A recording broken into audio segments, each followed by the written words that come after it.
Salut tout le monde, c'est Juliana et Julien et on vous retrouve aujourd'hui pour vous faire le bilan du 5e mois d'Elena. J'ai l'impression qu'on les fait à la chaîne, les vidéos de ces mois. Bah, J'ai l'impression que le temps passe vraiment trop on vite. les fait une par mois, quoi. Oui, tout je simplement. sais, mais j'ai l'impression que ça passe tellement vite. Avant toute chose, je voulais juste vous demander, en commentaire, dites-nous, est-ce que vous préférez quand c'est cadré comme ça, ou est-ce que vous préférez quand c'est cadré comme la vidéo qui est sortie il y a 2 jours, qui s'appelle Complicité et Oui. dispute. Voilà, Ouais, on a testé 2 cadrages différents. Je me rappelle plus, c'était cadré comment, on était un peu plus loin. On était plus loin, on a fait... bon, il y avait le sapin derrière, maintenant c'est fini. Mais voilà, donc dites-nous ce que vous préférez. Oui, si vous préférez un cadre serré comme ça ou si vous voulez nous voir d'un peu plus loin. Voilà, exactement. Qu'est-ce qui fait plus intimiste? Qu'est-ce qui vous plaît le plus? Allez, voilà, c'est parti. Donc, Elena a 5 mois quasiment pile poil, puisqu'on est le 2 février et qu'elle est née le 31 août, donc on est vraiment dans les temps cette fois. On a vu le médecin hier, Voilà, donc pour ses rappels de vaccins, et on l'a pesé. Et on l'a pesé, mesuré, donc elle fait 14 kilos. Elle fait 62 cm pour 6 kg 100, donc j'étais super choquée qu'elle fasse déjà 6 kg parce que... Ah mais c'est pas beaucoup 6 kilos. Hein.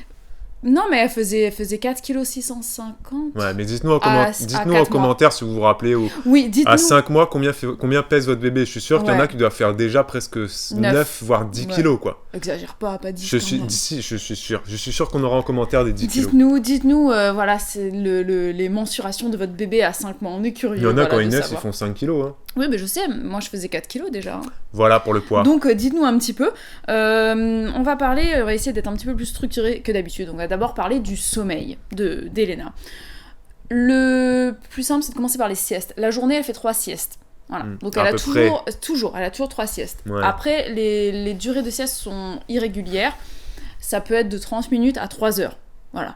Généralement, quand elle fait une sieste de 3 heures le matin, l'après-midi, on peut être sûr qu'elle va faire une sieste de maximum 1 heure, quoi. Voilà. Mais ça arrive qu'elle soit tous les jours pareil. Et puis après, d'un coup, voilà, elle change ses siestes. Elle a son rythme de 3 siestes. Voilà, elle a une sieste, c'est-à-dire qu'en fait, elle va manger, il faut prendre son petit déjeuner le matin. Ensuite, elle aura sa sieste en fin de matinée.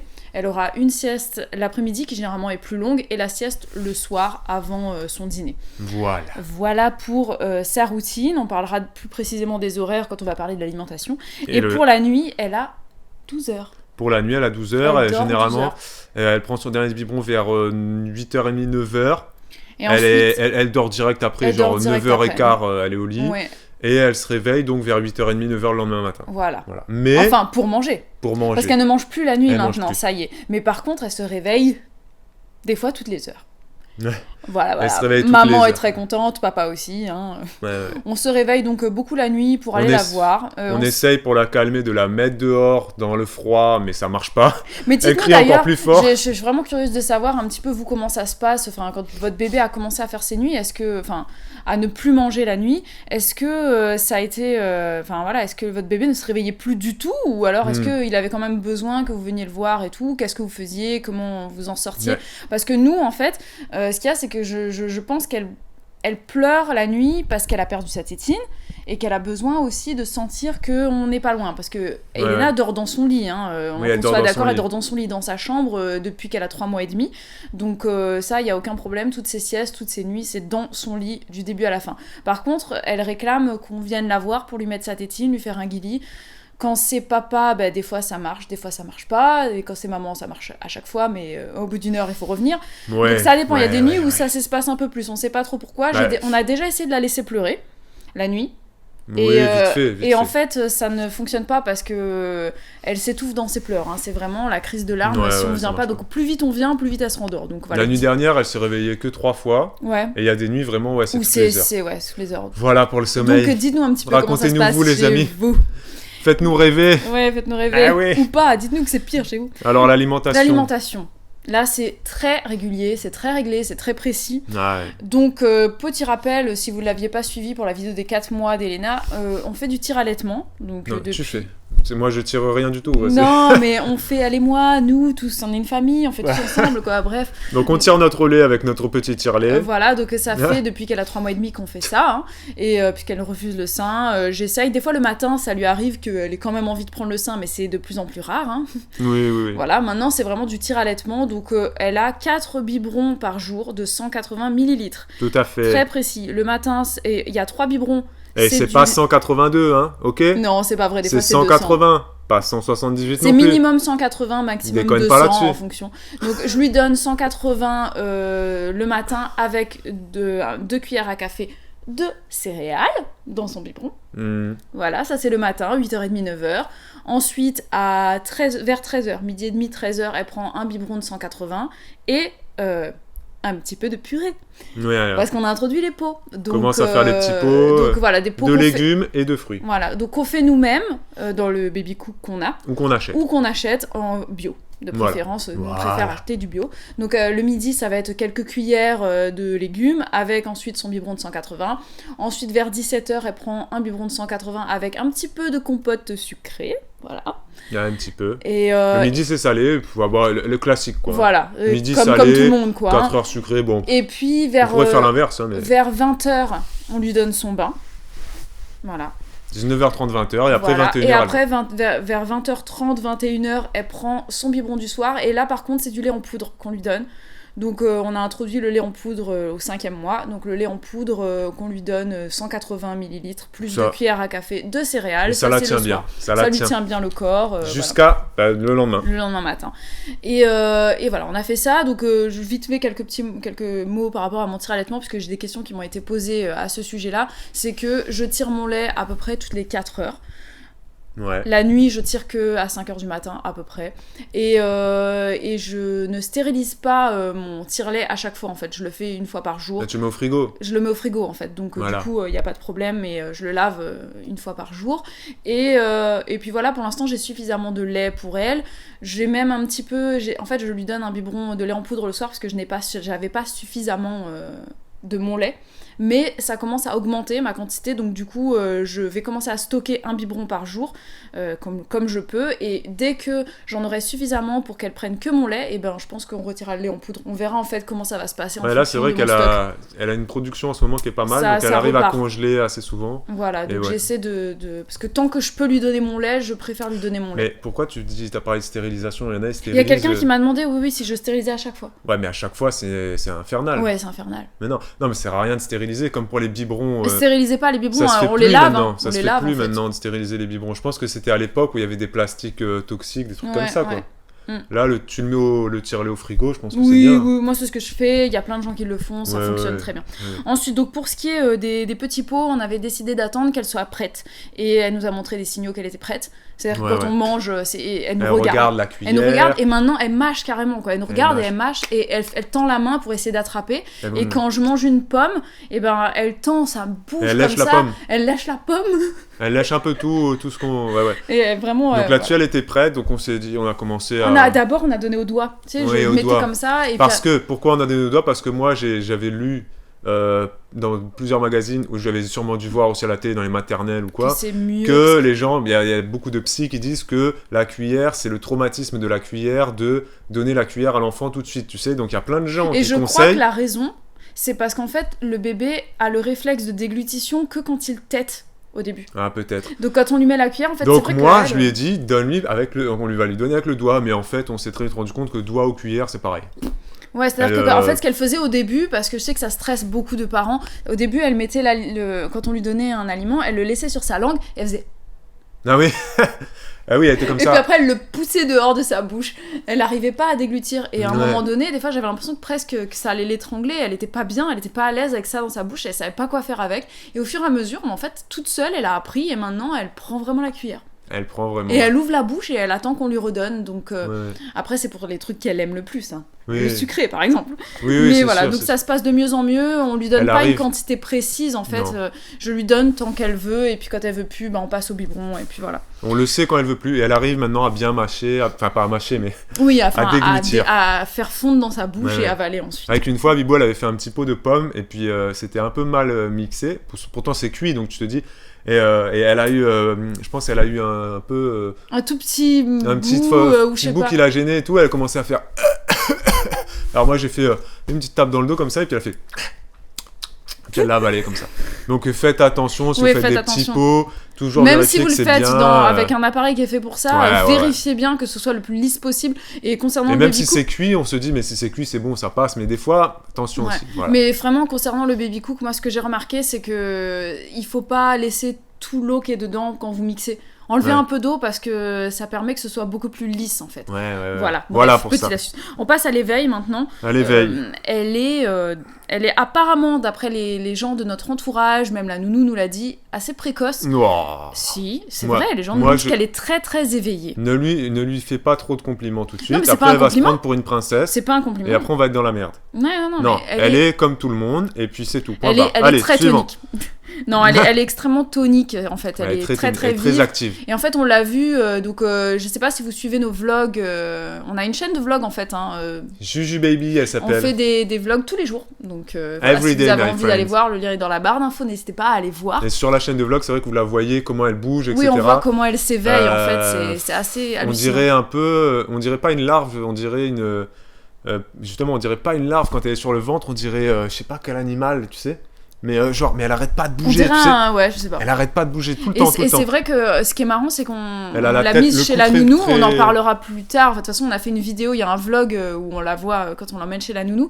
Et c'est marrant parce qu'il y a une petite qui a 1 semaine de moins qu'elle. Chez la nounou et on les voyait les deux à côté, c'était pas du tout le même comportement, c'est pas du tout le même gabarit. Elena, elle est beaucoup plus fine, beaucoup plus petite et à la fois énormément tonique quoi, donc on la voit à côté. Elle est peut-être hyper active, elle va peut-être nous saouler toute notre vie, donc voilà. Mais en tout cas, elle est très très active. Elle sait se tourner, ventre, dos, dos, ventre, enfin bref, elle arrive à se tourner depuis hier. Elle l'a fait, ouais, mais elle a la flemme, donc en fait elle le fait quand on a le dos tourné d'ailleurs. Oui, c'est ça, oui, on l'a vu faire. On n'arrive pas à la filmer encore. Non. Elle dort sur le côté. Maintenant, c'est plus sur le ventre, elle se met directement sur le côté. Ouais. Voilà, elle se tient de plus en plus droite, elle a de plus en plus de force. Et son délire ce mois-ci, c'est ses pieds. Elle a découvert ses pieds. Ton délire, c'est ses pieds ce mois-ci, c'est vrai. Elle attrape ses pieds comme ça, vous voyez. Ouais, elle attrape les 2 pieds, mais c'est tout le temps. C'est-à-dire que, peu importe. Donc, du coup, quand je change sa couche, c'est très pratique pour l'enlever et la nettoyer. Mais par contre, pour refermer la couche, c'est un peu plus compliqué parce qu'elle lâche pas ses pieds. Donc, elle lâche pas. Donc, je tire, elle essaie de le rattraper. Quand j'essaie de lui mettre son pyjama, elle grogne parce qu'elle veut que je lui rende son pied. Elle aime ses pieds. Elle adore ses pieds. Donc, ça, c'est très très drôle. Elle se redresse sur ses mains. Donc, quand elle est sur le ventre, on l'a déjà dit. Le mois dernier, c'était les avant-bras. Qu'elle dort sur le ventre depuis très très petite. Et donc, elle est très souvent sur le ventre. Sur son tapis, on la met sur le ventre. Quand elle est sur le dos, elle va jouer 10 minutes. Mais elle aime bien qu'on la remette sur le ventre. Elle préfère être sur le ventre. Et donc, elle a la tête très droite maintenant et elle se redresse sur ses mains. Sur ses mains. Avant, elle poussait que sur les avant-bras en mode gainage, tu vois, classique. Maintenant, elle se met en planche, tu vois. Elle n'arrive pas encore à relever le bassin. Mais bientôt, elle va faire des pompes. Franchement, je pense qu'elle est bien partie. On le dit en rigolant, mais c'est vrai que c'est impressionnant la force qu'elle a. Elle se tient vraiment sur les mains. C'est génial. Voilà. Donc voilà. Après, elle est longue. Elle est quand même assez longue, c'est-à-dire qu'elle a des grandes jambes et j'espère qu'elle sera pas trop grande. Mais je pense qu'elle est faite un petit peu comme moi. Elle a pas un si grand buste, c'est vraiment ses bras et ses jambes qui sont grands, comme moi en fait. Parce que je fais qu'1m60, mais j'ai l'air grande parce que j'ai des grandes jambes et des grands bras. Et elle est un petit peu faite comme moi. Du coup, en fait, elle commence à rentrer dans du 9 mois. 9 mois, elle rentre. Voilà, donc ça baille beaucoup parce qu'elle est toute fine. Et sur la chaîne de vlog Juju Baby. Allez vous abonner les amis, vous avez le lien en barre d'infos un peu partout. Bibou à un moment donné dans un vlog la semaine dernière, elle a trié les vêtements, vous savez, et elle a sorti le body de naissance d'Elena, les body 1 mois, etc. Et puis elle a mis le 9 mois à côté. Et alors elle était là, ça grandit tellement vite. Ouais, c'est vrai. Non, c'est vrai. Donc voilà, c'était marrant. C'était marrant à voir. Donc allez voir nos vlogs. Et ce mois-ci, elle rigole aussi. Donc elle rigole pas tout le temps, Mais, on n'a pas encore réussi à le capter en vidéo, ça. Non, mais il y a des trucs précis, en fait, qui la font rire, et c'est trop mignon. Ouais, elle rigole des fois quand on la chatouille, elle rigole quand on lui fait comme ça sur le... Et des fois, elle rigole aussi parce qu'elle a un nouveau jouet, et quand elle est dedans, elle rigole. Mais donc, à chaque fois qu'on essaye de filmer, elle arrête de rigoler. C'est comme quand elle arrête de se retourner alors qu'on veut la filmer. Enfin, je pense qu'elle est maline en fait. Mais dans les vlogs, on va essayer de vous le mettre, son rire, mais il faut qu'on essaye d'arriver à le filmer, même pour nous. On a envie de le filmer pour nous, pour les envoyer aux parents. Pour avoir les souvenirs aussi. Oui, pour les souvenirs et pour envoyer à la famille, mais on n'arrive pas. C'est comme elle fait aussi des nouveaux sons. C'est que maintenant, elle commence à essayer de faire des consonnes en fait. Donc elle fait. Elle bave comme ça. Elle bave beaucoup un peu, tu sais, on dirait qu'elle est allemande en fait, elle fait des elle fait toujours des des et ce qui est trop drôle, c'est quand elle va dire quand je lui donne à manger, c'est ça qui est le plus drôle, quand je lui donne à manger, elle fait et donc elle joue en fait avec la nourriture qui sort un peu de sa bouche comme ça la fait planer je pense et du coup ça on l'a filmé je crois dans un vlog. Ouais, on a filmé, mais elle va commencer à nous salir la table à manger, table à manger là. Ouais, et elle salit tout parce qu'en fait elle mange, elle met ses mains dans sa bouche et puis après elle suce ses doigts, elle est contente et après elle met sur la table et tout, bref. Ouais, qu'est-ce que t'as écrit ? Un long trajet. Oui, on a fait un long trajet. Ah oui, une chose qu'on a fait ce mois-ci, c'est vrai qu'on a pris la route. On vous a fait, donc dans les vlogs, vous avez tous les détails du trajet. On est parti à Lyon, donc on a fait 900 km aller-retour. Oui, on habite Perpignan, donc... Perpignan, voilà, Lyon. Perpignan-Lyon. Et donc avec Elena, et ça s'est bien passé. Ouais, franchement, ça s'est super bien passé. On s'est arrêté comme tout le monde, et puis... On a changé les couches sur l'autoroute. Elle a dormi dans la voiture. Elle a pleuré un peu, mais... À l'aller, elle a chouiné un petit peu. Mais en fait, après, c'est passé très vite. Elle a bien dormi. On a dormi à l'hôtel. Elle a dormi dans le lit avec nous. Ouais. C'était assez marrant. Et puis... Elle a dormi dans le lit avec nous parce que le lit parapluie qu'on nous a donné était pourri. Ouais. Voilà, vous allez le voir sur la chaîne de vlog. C'était de la grosse daube. Il était pas terrible. On a un truc qui est dans le genre à la maison, mais il se clipse, quoi. Non, enfin, celui-là, il était nul. Mais donc, le trajet, elle a bien supporté. Elle a pas été malade. Dites-nous, vous, en commentaire. Vos bébés sont malades dans voilà, la voiture. S'ils aiment bien la voiture ou si c'est tout le temps galère. Et s'ils aimaient bien la voiture petit, mais qu'en grandissant, ils aimaient plus. Et tout ça. Ça, on a envie de savoir parce que j'aimerais bien qu'elle soit comme ça, cool tout le temps. Oui, c'est exactement. Voilà. Et après, niveau santé, petit bilan santé, donc puisque le médecin l'a ausculté de partout, RS, donc aucun rhume en vue, son nez, tout va bien. Pas de... D'ailleurs, pour les soins du nez, j'ai posé des questions au médecin parce que voilà, je sais qu'il y a des gens qui nettoient le nez au sérum Phi tous les jours, d'autres quasiment jamais. Nous, on fait partie de la catégorie, on le fait quasiment jamais, puisqu'à la maternité, on nous en avait pas parlé du tout. Non. Donc moi, je le fais avec des petites fusettes dans le trou de nez pour l'humidifier, en fait. Et ensuite, je prends le mouche-nez et voilà. Et je lui enlève... en fait, le sérum, vous savez, le sérum qu'on met là et qui ressort comme ça et que... Bon, les bébés pleurent évidemment tout le temps et c'est vrai qu'on n'a pas encore pris l'habitude de faire ça et le médecin nous a dit c'est bien de le faire mais pour drainer mais pas tout le temps. Mais pas tout le temps. Après quand elle sera enrhumée, il faudra le faire souvent. Mais donc nous on va essayer de le faire peut-être une fois par semaine, on verra. Ouais, on verra. En fait, il nous a dit il faut regarder, elle est jamais prise par le nez. On le sent quand un bébé, il a du mal à respirer, qu'il a des gènes et tout ça. Il nous a dit quand un bébé est vraiment enrhumé, il mange plus. Oui. Parce qu'en fait un bébé, qu'est-ce qu'il nous a dit que quand il a le nez pris, il peut pas manger, En fait, je t'explique, c'est très logique parce qu'on dirait que tu comprends pas la méthode. Mais si, parce que si c'est tu bouges ton nez et tu bouges ta bouche, tu peux plus respirer. Ouais, voilà. Ouais, oui. Donc comme un bébé il tète, il ne peut plus téter. Voilà. Oui, c'est ça. Et comme nous, en plus, elle dort avec sa tétine, elle s'endort en tout cas avec sa tétine. Ouais, c'est vrai. Et elle ne pourrait plus la prendre si elle avait le nez pris, donc voilà. Donc pour l'instant, on est content, j'ai pas de maladie encore. Ouais. Alors ça se trouve, c'est. Dites-nous, vous, est-ce que votre bébé a eu la grippe à 3 mois, 4 mois ? Oui, et est-ce que si votre bébé a été malade, est-ce que vous l'allaitiez ou non ? Oui, voilà, ça j'aimerais bien savoir parce que j'aimerais bien savoir si c'est lié ou pas au fait que si le lait maternel y a beaucoup permet au bébé d'être d'immunité, mieux immunisé. Voilà. Donc si c'est le cas, ça m'encourage encore plus à continuer à tirer. Voilà. Et d'ailleurs je me suis fait faire une ordonnance pour louer un tire-lait électrique double pompe parce que le mien n'en a qu'une et je sens que c'est ça aussi qui fait que donc là, elle va avoir 2 pompes, ça va être encore plus rapide, et j'en aurai plus, ça va être mieux, voilà. Et d'ailleurs, si ça vous intéresse, dites-le. Peut-être que je pourrais faire un article. On va vendre le lait. Arrête. Je pourrais peut-être faire un article ou une vidéo, je sais pas, sur le tir-allaitement, sur comment je fonctionne, comment j'augmente ma production, comment je gère ça, comment ça se passe à la maison. Voilà. Donc on espère vraiment que cette petite vidéo, assez longue même. Non, longue, elle fait 19 minutes, voilà. madame. J'espère qu'elle vous a plu. En tout cas, on se retrouve très bientôt pour d'autres vidéos, des séances de fitness, toujours une séance de fitness le dimanche. Ouais. Et puis... Bonne grossesse à vous si vous êtes enceinte, bon courage à vous si vous avez un enfant en bas âge. Et puis... Ça se trouve, ça se passe très bien, donc dites-le que ça se passe très bien. Hein. Et puis j'espère que votre allaitement se passe bien si vous allaitez. Vous inquiétez pas, si vous devez passer au tir-allaitement, ça peut se passer très bien aussi. Très bien. Si vous disputez dans votre couple, vous pouvez aller voir la vidéo qu'on a faite sur les disputes et l'entente, la complicité. Voilà, comment garder ça. Il y a une playlist qui s'appelle Jeunes parents qu'on a fait, dont on a toutes les vidéos de parentalité. Ouais, voilà. Et d'ailleurs, dans les vlogs, je reviens là-dessus, parce que c'est vrai qu'on... Dans les vlogs, on parle de plein de choses. Voilà, donc n'hésitez pas à aller regarder si vous avez envie de voir un petit peu comment la vie de jeunes parents se passe. Nous, on est jeunes parents donc pour la première fois, et on ne se cache pas de vous dire du bien et du mal, va pas aussi, voilà, parce que c'est pas et on vlog tous les jours, donc il y a une vidéo par jour, donc allez vous abonner. En plus, Babou, il fait des super montages, je suis fière de lui, donc n'hésitez pas à aller regarder et lui mettre un petit pouce bleu. Voilà, N'hésitez pas aussi à mettre un pouce bleu sur cette vidéo si elle vous a plu. On se retrouve de toute façon pour le bilan des 6 mois fin février. Exact. Abonnez-vous à la chaîne Fitness Bien-être. À la chaîne Juju Baby. Exact. Et puis on se Commentez, on vous l'a déjà dit. Voilà, toujours. Et on se retrouve très vite pour de nouvelles vidéos. Ciao, ciao. Ciao, ciao.